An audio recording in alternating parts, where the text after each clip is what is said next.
Welcome back to the deep dive. We're doing something a little different today. Usually when we pull a stack of sources on, mindset or business philosophy, we're looking at something polished. Polished is a good word for it. Safe, sanitized even. Exactly. But today, we are looking at a philosophy that, it kicks the door down with a title that is, it's aggressive. We are unpacking Cabrini's law of fuck that. It definitely wakes you up. And I think for a lot of people, the knee-jerk reaction to a title like that is to assume it's all about apathy. Oh, this is too hard, forget it, I'm out. That's what I thought at first, too. It sounds like burnout, but once you actually get into the source material, she pivots almost immediately. The profanity it's a bit of a Trojan It horror. is. It's an acronym.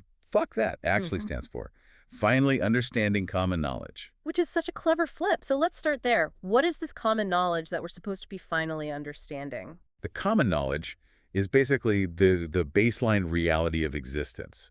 Chaos is inevitable. In life, in business, in relationships, things are just going to happen. Good things, bad things. Terrible things, weird things, unfair things. They're going to happen no matter how well you plan.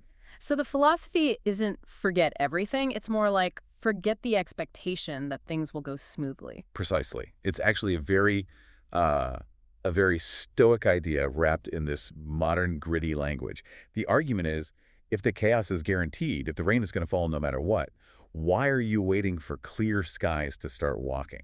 It's about accepting the mess and deciding to go after what you want anyway. Exactly. And that brings us to the real mission of this deep dive, which is answering a question that sounds so simple, but is actually terrifying when you're alone with it. And that question is, what do you want? It is the hardest question. Yeah. Most people answer with what they think is possible or what their parents wanted for them or what looks good on, social media. What they actually want. Right. And to help us answer it, the source uses this really eclectic mix of tools.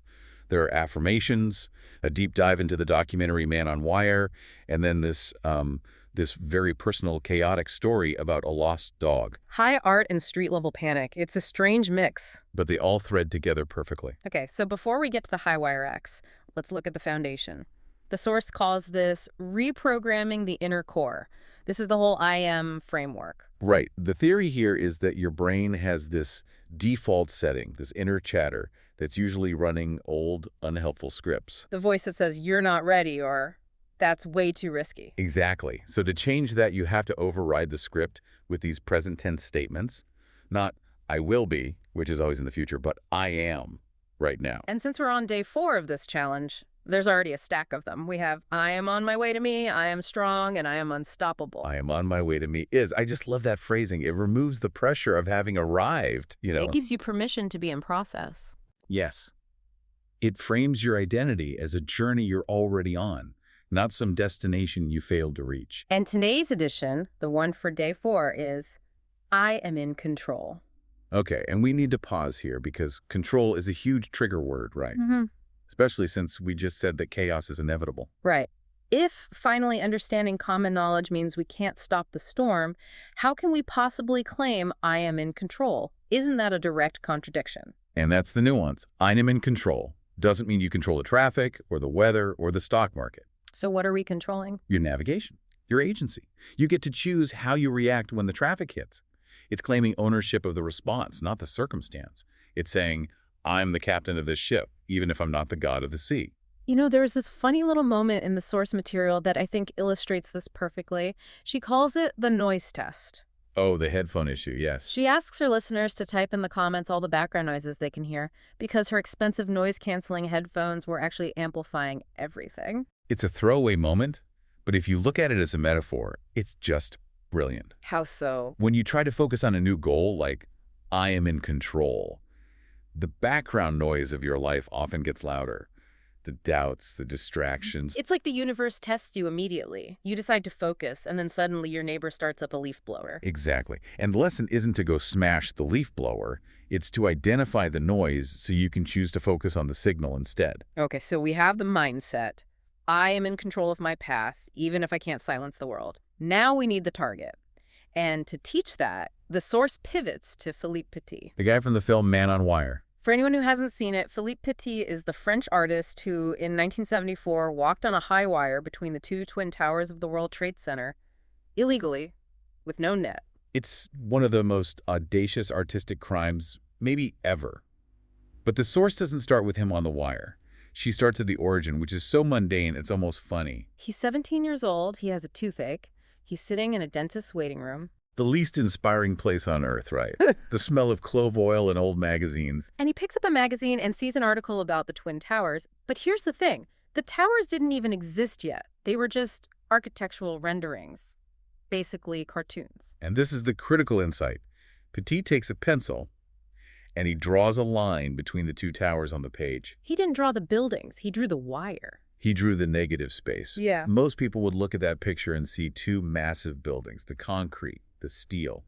Petit looked at it and saw the void between them and thought, I am going to conquer that empty space. That is a very specific kind of vision. He defined what he wanted in a place that didn't even technically exist yet. And he committed instantly. He had no idea they were 1,300 feet high. He didn't know the gap was 200 feet wide. He just knew, I want that. The source calls this an unsurmountable goal, but, and this is so key, he didn't treat it like a daydream. He treated it like a job. He spent 4 years preparing. And this goes back to finally understanding common knowledge. He knew he couldn't just show up and wing it. He knew things like wind and the sway of the buildings were inevitable, so he had to simulate the chaos. He practiced at a cathedral in Europe, probably Notre Dame, and on the Sydney Harbor Bridge. He was doing the work, earning the height. You have to be willing to walk the wire at 20 feet before you can walk it at 1,300. But eventually you have to go to New York. And because it was totally illegal, it turns into a heist movie. The source even quotes Kung Fu Panda here, doing the wrong thing for the right reason. Which is perfect. They had to forge IDs, dress like construction workers, and sneak all this heavy equipment past security. It sounds super exciting, like a spy thriller. But the source zooms in on one specific detail that is the opposite of exciting, the tarp. Ah, the TARP incident. This is the part of the story most people would skip, but it's the most important part for us. So set the scene. They're on top of the South Tower. They are so close. But a security guard does a surprise round. So Petit and his friend have to scramble and hide under a dirty construction tarp. For how long? 3 hours. 3 hours, just lying there. Perfectly still. Yeah. In the dust. Cramping up, terrified a single sneeze will get them arrested and end the whole dream. That's the unglamorous part of what do you want? Everyone wants the photo of walking in the clouds. Nobody wants to lie under a tarp for 3 hours breathing drywall dust. That's the question the source is asking. Yeah. How long are you willing to wait? How uncomfortable are you willing to be? Because the tarp is inevitable. There is always that period of forced stillness or fear right before the breakthrough. If they had moved, it was over. Game over. It was a test of patience. So the coast is clear, but now they have another problem. Physics. How do you get a heavy steel cable across a 200-foot gap, a quarter of a mile in the air? And they didn't have drones back then, so they used a bow and arrow. Which is so primitive, the most modern buildings in the world, and they're using a bow and arrow. It was brilliant, though.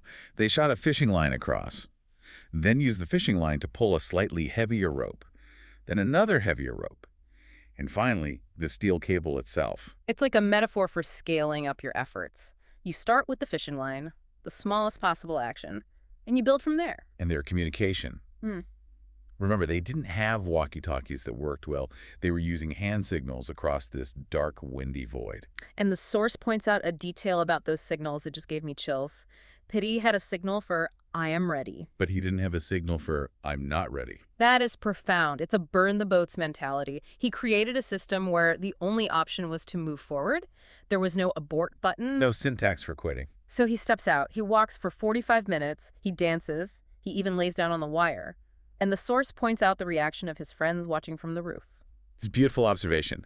They realized in that moment that the Twin Towers, these billion-dollar symbols of commerce, seemed like they had been built specifically for Philippe to walk between them. It completely flips the narrative. The buildings became the props. And that ties right back to, I am in control. He couldn't build the towers, but he controlled their meaning. He redefined reality for everyone watching. That's a massive, heroic example, but we need to ground this. We can't all walk between skyscrapers. So the source, Cabrini, she transitions from the World Trade Center to a pet store. A pet store in downtown Los Angeles. Which, you know, might sound like a bit of a letdown after that, but for her, this was her twin tower. And context is everything here. She said this was back in 2005. Today, downtown LA is all expensive lofts and cool coffee shops. In 2005, it was a ghost town after 5 p.m. The buildings were there, but they were empty. And she wanted to open the store for the simple reason that she was sick of driving 11 miles to buy dog food. Solving your own problem. The best business plan. But just like Pettit had the tarp, Cabrini had her own crisis moment. This is the lost dog story. Right before her store opened, she was still running a dog walking service, and she lost a client's dog in Silver Lake. Now, for anyone who doesn't know the Silver Lake neighborhood in LA, it is not flat. It is vertical. It is just hill after hill after hill. And Cabrini describes herself running up these hills in wedge heels. I love that detail. She says, as a business owner, I still tried to be cute. It's so human. You're in the middle of a full-blown crisis, but you're still trying to maintain some image of professional control. She hits a breaking point. She's exhausted. The dog is gone. She stops to pray. And this is where the fuck that mentality comes roaring back. She doesn't ask. She demands. She says, God, you have not brought me this far to have me lose somebody's fucking dog? Some might hear that as disrespectful. The source frames it as a moment of absolute clarity. It's not a polite request. It's a statement of fact. She's saying this failure, losing this dog, does not fit the narrative of her success. She is rejecting that timeline. And it works. They find the dog, but the chaos isn't over. She tries to grab it, and the dog bites her. So now she's bleeding, the dog breaks loose again, and it's running down the hill. Enter Karen. Karen is the unsung hero of this story. Karen kicks off her clogs and gets into what the source calls a sumo position. The visual is just hilarious, a full athletic stance in the middle of a residential street.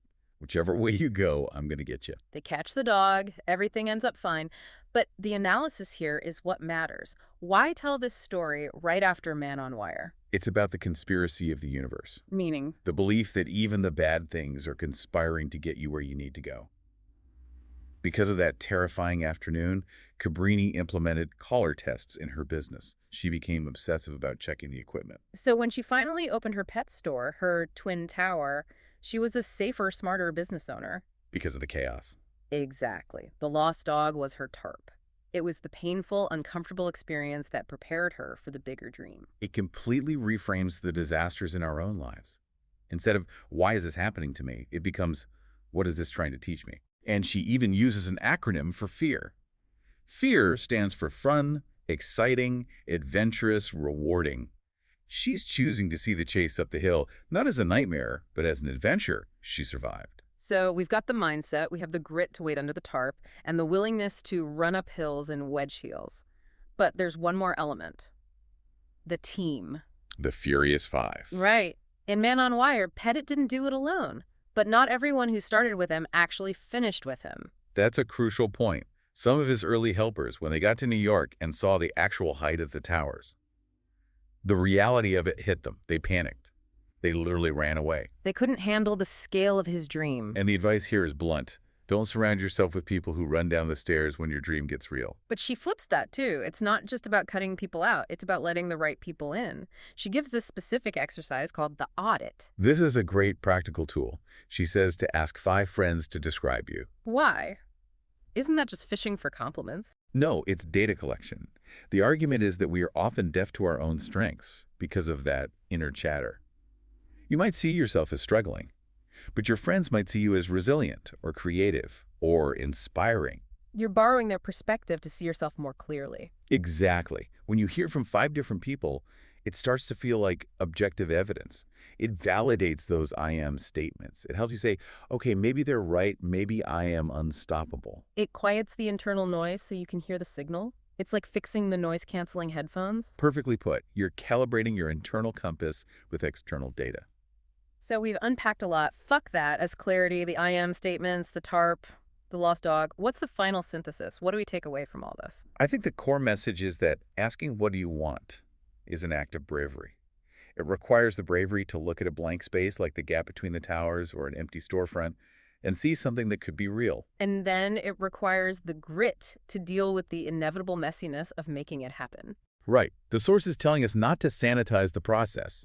Fuck the idea that it has to be easy. Fuck the idea that I'm not ready. Use that defiance as fuel. The tarp is part of it. The dog biting you is part of it. The source wraps up with some homework, and it's some pretty classic literature. Yes. Think and Grow Rich, specifically the chapter on definitive purpose and The Alchemist, focusing on your personal legend. Both are about singular, obsessive focus on a single desire. And she reveals the next day's affirmation, which is a big one.